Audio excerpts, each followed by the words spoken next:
Hi there, and welcome to The Daily Gardener, an almanac of garden history, literature, and small botanical joys. I'm Jennifer Ebling, and today is June 18th. Is there any month that makes us feel more? The June garden doesn't just grow. It inspires, it moves us, it pulls us outside before we've even had our coffee. Pablo Neruda, the great Chilean poet, said it better than anyone. In his 100 love sonnets, he wrote, "Green was the silence, wet was the light. The month of June trembled like a butterfly." That is it, exactly. June is not a steady month. It doesn't hold still. It quivers with color and light and the particular aliveness of everything happening at once. Like a butterfly, breathtaking, fleeting, and gone before you're ready. Can we love our gardens more in any other month than we do in June? I don't think so. Here's today's garden history. It was on this day in 1781 that two women met at Clifton Spa in Bristol, England. One was Mary Bristow, daughter of a wealthy English merchant from Norfolk. The other was Elyza Fraser, a Scottish woman of the landed gentry from Aberdeenshire. They were both in their 40s. Neither had married. Neither intended to. And from the moment they met, they were inseparable.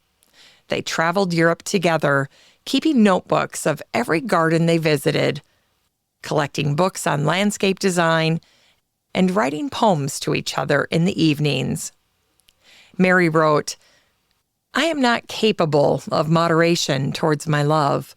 My joy, my grief, are all excessive when you occasion them."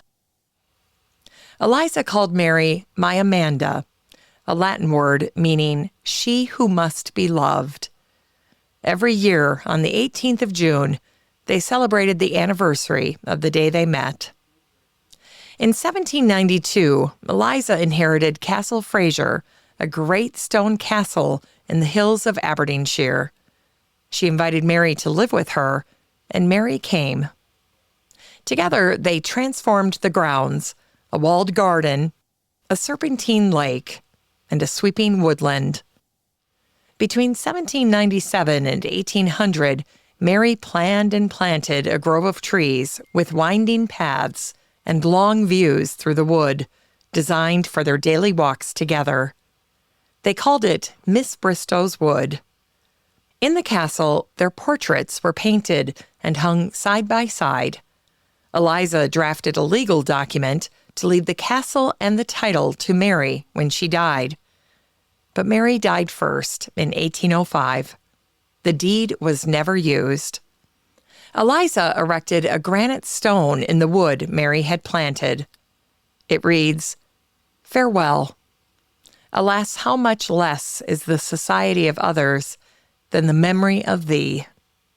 Sacred to a memory that subsisted 40 years. After Mary died, Elyza fell into a deep depression. She rarely left her room. She died 9 years later in 1814. But Miss Bristow's Wood still stands at Castle Fraser today, and the paths Mary laid out more than 200 years ago are still winding through the wood. And in the castle's worked room, the portraits of Mary and Elyza still hang side by side, surrounded by the embroidery they made together with their own hands. And it was on this day, in 1812, that the plant hunter Karl Theodor Hartweg was born in Karlsruhe, a city in western Germany. Karl came from a long line of gardeners. His father was the court inspector of the local royal garden, but he died before Karl was 19, and that loss sent Karl out into the world. He went first to Paris and then on to England, where he arrived, as one account puts it, haphazard, falling ill before finding work. When his health returned, Karl walked through the gates of the Horticultural Society's garden and started as a common laborer. When his education and intelligence became evident, he was promoted to garden clerk. And by 1836, the society sent him to Mexico. In their papers, Karl was recorded as a steady, well-informed, and zealous young man. Modest praise that turned out to be a considerable understatement. Karl was only supposed to stay 3 years in Mexico. He stayed 7. During that time, he crossed mountain ranges on horseback, floated the Magdalena River, and climbed to the snowline of volcanoes looking for conifers. Once he was nearly caught by 50 armed robbers outside Oaxaca and ended up hiding in the mountains for 3 days. Through it all, Karl hunted orchids, and the moment he found them for the first time in a forest of oaks near Veracruz, he recorded it in his notebook. He wrote, "The oaks actually seemed to groan beneath the weight of the orchids. Maxillaria densa and tenuifolia forming festoons and hanging gracefully over branches they were growing on." In 1845, the society sent Karl to California, where he arrived just as the Mexican-American War broke out. American warships stopped him at Mazatlan, suspecting he was a spy, and he waited months for passage. When he finally reached Monterey, Karl gathered the seeds of a pine growing along the California coast, Pinus radiata, the Monterey pine, and he sent those seeds back to England. That single collection would make the Monterey pine one of the most widely planted trees in the world. But the war cost him, too. The society wanted a rare conifer from the Santa Lucia Mountains. Karl found the trees, but the cones were empty, the seeds already fallen, and the war made it impossible to wait. He came home without them. The society disputed his expenses, and his friend William Swale later called their treatment disgraceful. It was too much. By 1848, Karl severed ties with London and went home to Baden. When he became director of the Grand Ducal Gardens in Karlsruhe, he was filling the shoes his father had worn all those years ago, before Karl lost him. Karl ended up working there himself for 17 years, and during that time, it was peaceful. There were no revolutions, no wars, and no fevers to catch in the wild. Just stately gardens and his work. Karl died on February 3rd, 1871, at the age of 58, after nearly 6 decades devoted to plants. Today, his name lives on in Pinus hartwegii, a pine that holds the timberline on the great Mexican volcanoes, and it's the highest altitude pine in the world. And the dry remark that Karl once made in his journal when he arrived seasick and dusty in Veracruz is a personal favorite of mine. He wrote, "All the way from London, just to look after weeds."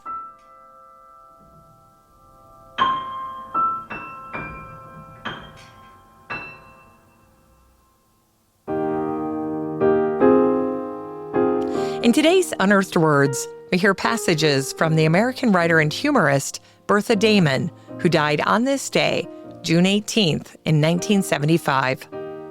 Bertha grew up in Chester, Connecticut, orphaned young, and sent to live with her grandmother in a house with no heat, no electricity, and a grandmother who considered almost everything modern to be, as she put it, carnal.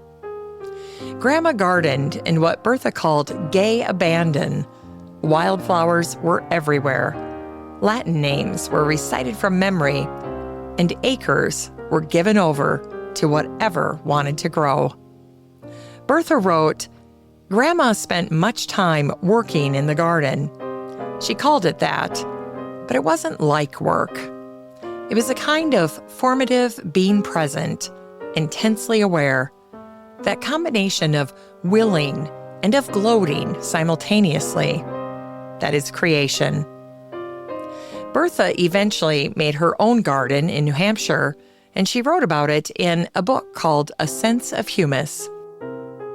On weeding, Bertha wrote, "The process of weeding can be as beneficial to the gardener as to the garden. It gives scope to the aggressive instinct. What a satisfaction to pull up an enemy by the roots and throw him into a heap. And yet, paradoxically, weeding is the most peaceful of any outdoor task." And on radishes, Bertha wrote, "Radishes are the one amateur crop to be relied on. Many are sowed, but few are eaten. Except those first prompt miraculous test cases, which the gardener wipes on the seat of his overalls and eats on the spot, with no condiment but grit." Bertha learned to garden watching a woman who called everything carnal and gave her whole self to wildflowers anyway. I think about that, the combination of willing and of gloating. That is creation. And that sounds exactly right. It's time to grow that garden library with today's book, The Wild Braid by Stanley Kunitz.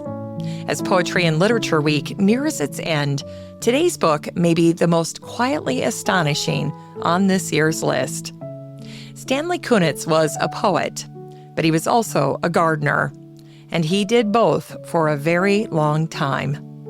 Stanley was born in 1905, and he died in 2006, at 100 years old.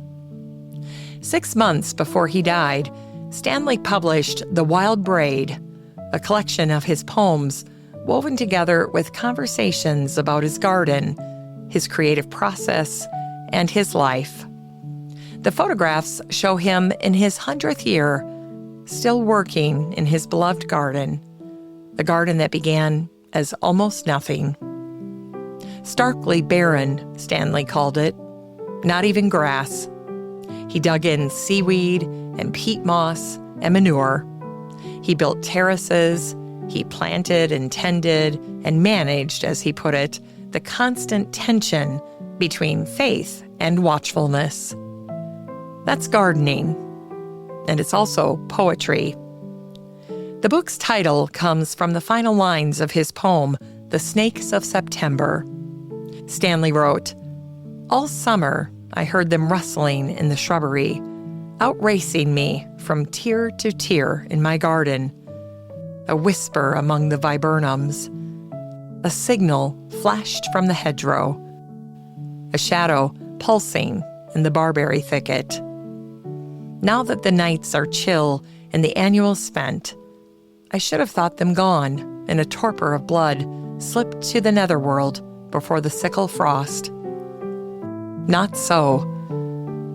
In the deceptive balm of noon, as if defiant of the curse that spoiled another garden, these two appear on show through a narrow slit in the dense green brocade of a north country spruce, dangling head down, entwined in a brazen love knot. I put out my hand and stroke the fine, dry grit of their skins. After all, we are partners in this land, co-signers of a covenant. At my touch, the wild braid of creation trembles." Stanley spent an entire century learning what it means to stay beside living things long enough to become part of them.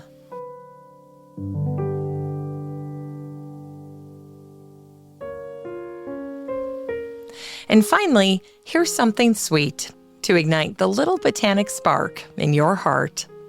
It was on this day in 1949 in Grand Rapids, Michigan, that the children's book author Chris Van Allsburg was born. Chris was trained to be a sculptor, someone who shapes stone, wood, or metal into forms that seem almost alive. When he turned to making picture books, he brought the sculptor with him. Every page he drew looked like something you could reach into and touch. In 1979, when Chris was 30, he published his very first book, The Garden of Abul Ghazazi. In it, a young boy named Alan is looking after his neighbor's dog named Fritz, a stubborn, mischievous bull terrier. When Fritz escapes his leash, he vanishes through a gate with a sign that reads, "Absolutely, positively, no dogs allowed in this garden." Signed, Abul Ghazazi, retired magician. Alan goes in anyway. And what he finds inside is one of the most extraordinary gardens in all of children's literature. Grand stone archways, paths that curve into shadow, and everywhere, topiary. Topiary is the art of clipping a living tree or shrub into a shape, a sphere, a spiral, an animal mid-stride. And in Ghazazi's garden, all of it is clipped yew, Taxus baccata, one of the oldest living trees in the world. Yews grow slowly and dense, with dark, flat needles and small red berries that look almost edible, but they're not.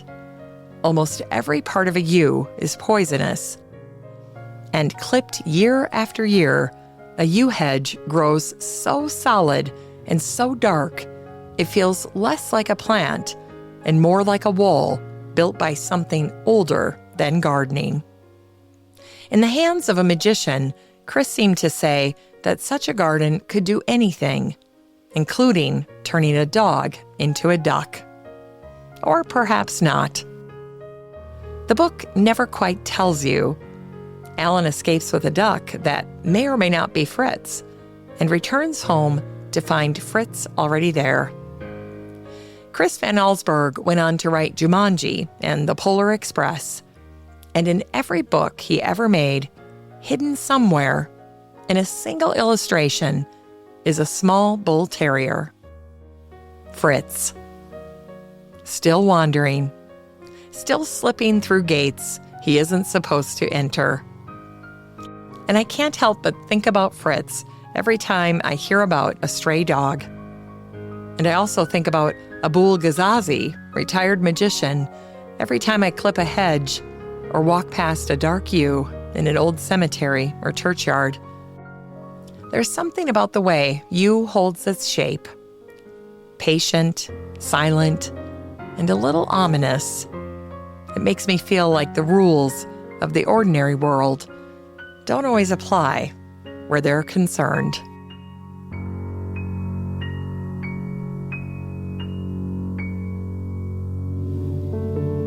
As we close the show today, remember, June is a butterfly month. It arrived suddenly, and it will leave the same way.